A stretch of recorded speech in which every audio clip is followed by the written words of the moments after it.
사랑하고 축복합니다. 2026년 4월 7일 화요일입니다. 오늘 하루 한 주도 주님의 놀라운 부활의 능력으로 하나님 나라를 마음껏 누리시는 가족들 될 수 있기를 주님의 이름으로 축복합니다. 오늘 말씀 제목은 필요를 채우시는 예수님이라는 제목으로 함께 말씀을 나누고자 합니다.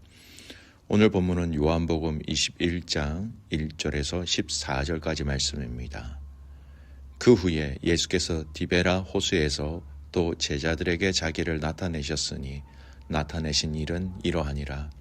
시몬 베드로와 디두모라 하는 도마와 갈릴리 가나 사람 나다나엘과 세베대의 아들들과 또 다른 제자 둘이 함께 있더니 시몬 베드로가 나는 물고기 잡으러 가노라 하니 그들이 우리도 함께 가겠다 하고 나가서 배에 올랐으나 그날 밤에 아무것도 잡지 못하였더니 날이 새어갈 때에 예수께서 바닷가에 서셨으나 제자들이 예수이신 줄 알지 못하는지라. 예수께서 이르시되 애들아 너희에게 고기가 있느냐 대답하되 없나이다. 이르시되 그물을 배 오른편에 던지라 그리하면 잡으리라 하시니 이에 던졌더니 물고기가 많아 그물을 들 수 없더라. 예수께서 사랑하시는 그 제자가 베드로에게 이르시되 주님이시라 하니 시몬 베드로가 벗고 있다가 주님이라 하는 말을 듣고 겉옷을 두른 후에 바다로 뛰어내리더라. 다른 제자들은 육지에서 거리가 불과 한 50칸쯤 되므로 작은 배를 타고 물고기 든 그물을 끌고 와서 육지에 올라보니 숯불이 있는데 그 위에 생선이 놓였고 떡도 있더라. 예수께서 이르시되 지금 잡은 생선을 좀 가져오라 하시니 시몬 베드로가 올라가서 그물을 육지에 끌어 올리니 가득히 찬 큰 물고기 153마리라. 이같이 많으나 그물이 찢어지지 아니하였더라. 예수께서 이르시되 와서 조반을 먹으라 하시니 제자들이 주님이신 줄 아는 고로 당신이 누구냐 감히 묻는 자가 없더라. 예수께서 가셔서 떡을 가져다가 그들에게 주시고 생선도 그와 같이 하시니라. 이것은 예수께서 죽은 자 가운데서 살아나신 후에 세 번째로 제자들에게 나타나신 것이라. 아멘. 오늘 말씀 제목은 필요를 채우시는 예수님이라는 제목으로 말씀 나눕니다. 오늘 읽은 본문은 부활하신 예수님께서 제자들에게 다시 나타나시는 장면으로 특별히 이 디베라 바다, 즉 갈릴리 바다에서 일어난 사건입니다. 먼저 이 배경을 자세히 보겠습니다. 부활 이후에 예수님이 다시 제자들에게 나타나십니다. 장소는 디베라, 갈릴리 바다. 제자들이 있었지요. 베드로, 도마, 나다나엘, 세베대의 아들 등이 함께 있었고 베드로가 나는 물고기 잡으러 가노라 라고 얘기하자 다른 제자들도 함께 갑니다. 그러나 밤새도록 아무것도 잡지 못하였지요. 여러분 이 말씀은 이 상황은 굉장히 의미가 있습니다.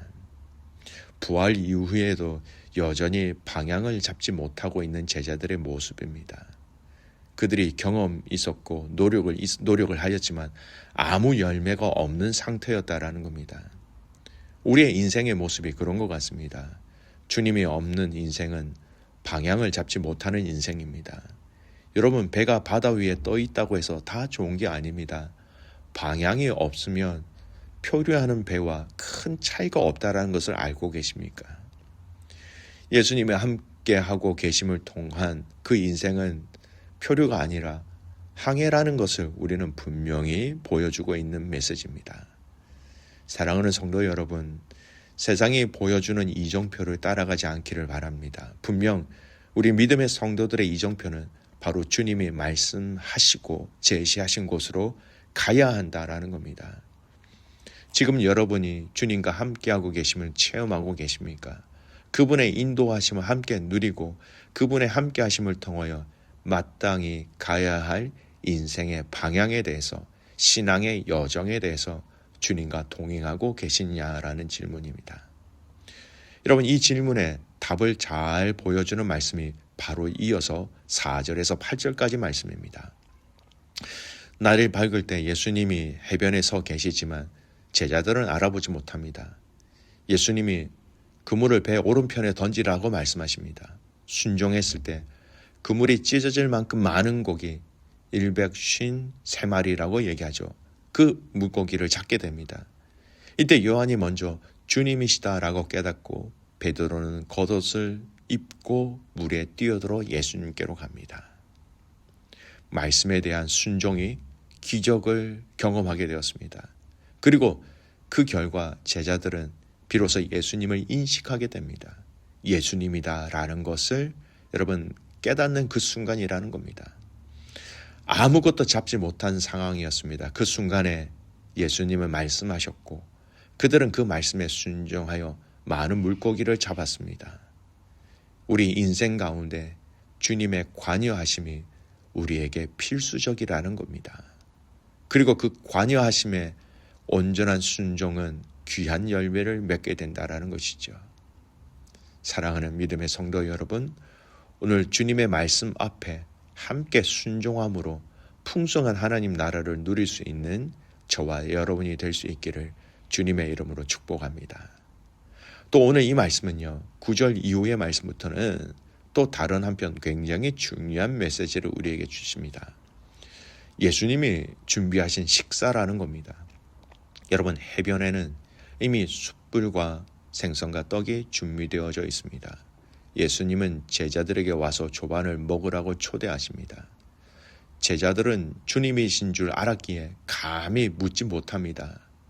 예수님이 떡과 생선을 나누어 주십니다. 이것이 부활 후 세 번째로 제자들에게 나타나신 사건입니다. 여러분, 이 말씀을 주신 것뿐만 아니라 이들에게 이 식사를 준비하신다는 이 부분들은 굉장히 중요한 메시지입니다. 지친 제자들의 현실입니다. 영적인 문제뿐만 아니라 배고픔의 문제가 있었다라는 겁니다. 제자들은 밤새 일을 했습니다. 그러나 결과는 빈손과 피로와 배고픔이었습니다. 굉장히 현실적인 상황이었습니다. 사명을 잃은 상태, 방향을 잃은 상태, 육체적으로는 지친 상태였습니다. 여기서 중요한 것은 예수님이 이들을 향해 처음 하신 말씀이 책망이나 사명 회복이 아니라는 점입니다. 너희들 왜 도망갔니? 너희들 여기서 뭐하고 있니? 얼른 가서 너희 사명을 감당해야지. 이렇게 이야기하지 아니하셨습니다. 얘들아, 너희에게 고기가 있느냐? 이 질문은 사실상 지금 배고프지 않느냐? 지금 필요한 것이 무엇이냐라는 관심입니다. 그래서 예수님의 첫 해결은 영혼이 아니라 식사였습니다. 예수님은 이렇게 하지 않으셨습니다. 왜 나를 떠났느냐? 너희들 믿음이 없구나. 다시 사명을 회복하라. 이 말씀 대신에 하신 일은 단순한 것이었습니다. 아침 식사를 준비하신 것, 숯불을 피워놓고 생선을 굽고 떡을 준비하셨습니다. 그리고 말씀하셨습니다. 와서 조반을 먹으라. 이미 준비되어 있는 은혜, 놀라운 점은 이겁니다. 제자들이 잡은 물고기가 없어도 예수님은 이미 생선을 준비해 두셨다라는 것. 우리의 수고 이전에, 우리의 결과 이전에 주님의 공급은 이미 시작되었다라는 것입니다. 예수님은 인간을 영혼만 보지 아니하셨습니다. 성경 전체를 보면 하나님은 늘 이렇게 일하셨어요.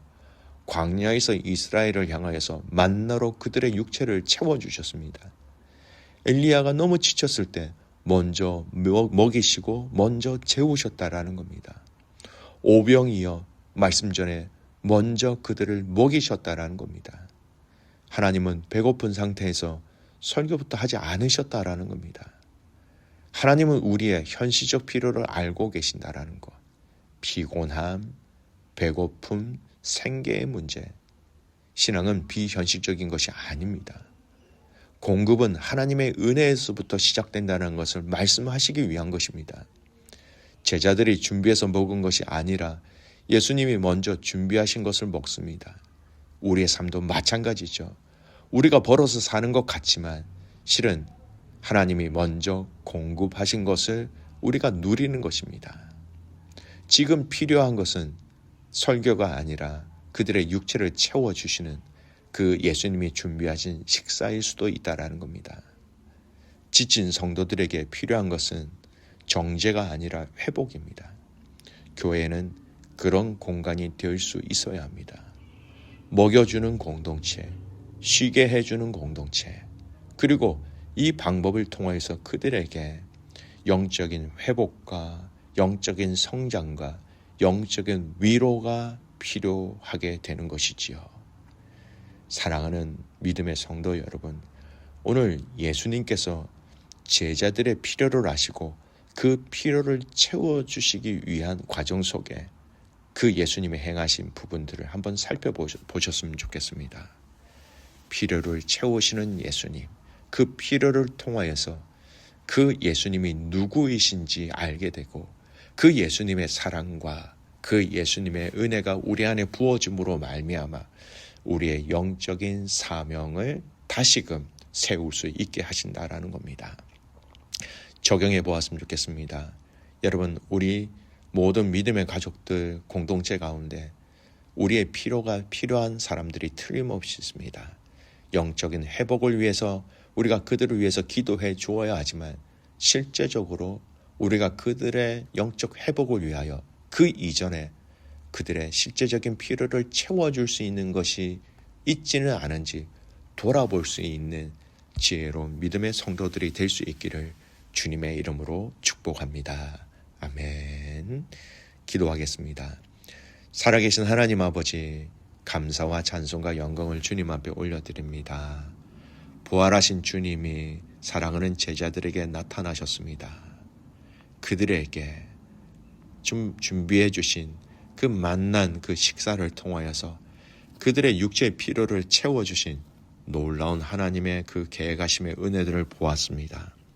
하나님 아버지, 우리도 예수님이 행하신 것처럼 사랑하는 믿음의 지체들의 그 필요를 채워주기 위하여 마음을 다하여 뜻을 다하여 또 우리의 재정과 우리의 시간으로 그들의 필요를 채워줄 수 있는, 그리고 그 필요를 통하여서 그들의 영적인 것들이 채워질 수 있는 귀한 시간들 되게 하여 주시옵소서.